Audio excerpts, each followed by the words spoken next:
وزیر اعظم سے سعودی سفیر کی ملاقات، حالیہ علاقائی اور عالمی پیش رفت پر گفتگو۔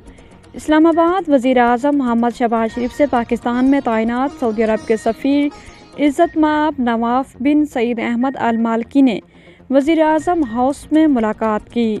ملاقات کے دوران وزیر اعظم نے خادم حرمین شریفین عزت مآب شاہ سلمان بن عبدالعزیز آل سعود کے اور سعودی عرب کے وزیر اعظم و ولی عہد شہزادہ محمد بن سلمان بن عبدالعزیز آل سعود کے لیے اپنے احترام اور نیک خواہشات کا اظہار کیا۔ پاکستان اور سعودی عرب کے درمیان دو طرفہ تعلقات پر اطمینان کا اظہار کرتے ہوئے وزیر اعظم نے دونوں ممالک کے درمیان دیرینہ برادرانہ تعلقات کو مزید گہرا کرنے کے اپنے مضبوط عزم کا اعادہ کیا۔ مسافروں کے لیے بڑی خوشخبری، کرایوں میں کمی کا اعلان۔ لاہور انٹرسٹی پبلک ٹرانسپورٹ نے کرایوں میں 3% کمی کر دی ہے۔ کرایوں میں کمی کا اعلان سیکرٹری RTA لاہور سے ملاقات کے بعد کیا گیا۔ ذرائع کے مطابق تمام بس کمپنیوں نے نئے کرایہ نامے آویزاں کر دیے ہیں۔ کرایوں میں کمی کے بعد مختلف شہروں کے لیے نئے کرائے مقرر کر دیے گئے ہیں، جس کے بعد کراچی کا کرایہ 5,150 روپے سے کم کر کے 4,950 روپے کر دیا گیا ہے، جبکہ حیدرآباد کا کرایہ 4,800 روپے سے کم ہو کر 4,600 روپے ہو گیا ہے۔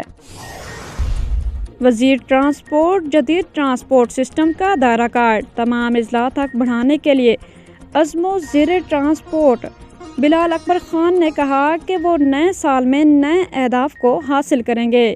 ان کا مزید کہنا تھا کہ اس سال بھی پنجاب کے عوام کو الیکٹرک بسوں کا تحفہ دیا جائے گا۔ انہوں نے عوام کے لیے مزید آسانیاں پیدا کرنے کے لیے جدید ٹرانسپورٹ سسٹم کا دائرہ کار تمام اضلاع تک بڑھانے کا عزم ظاہر کیا ہے۔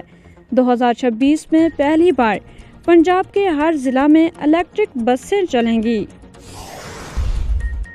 میں اپنا میاں کسی کو نہیں دے سکتی، ثنا جاوید۔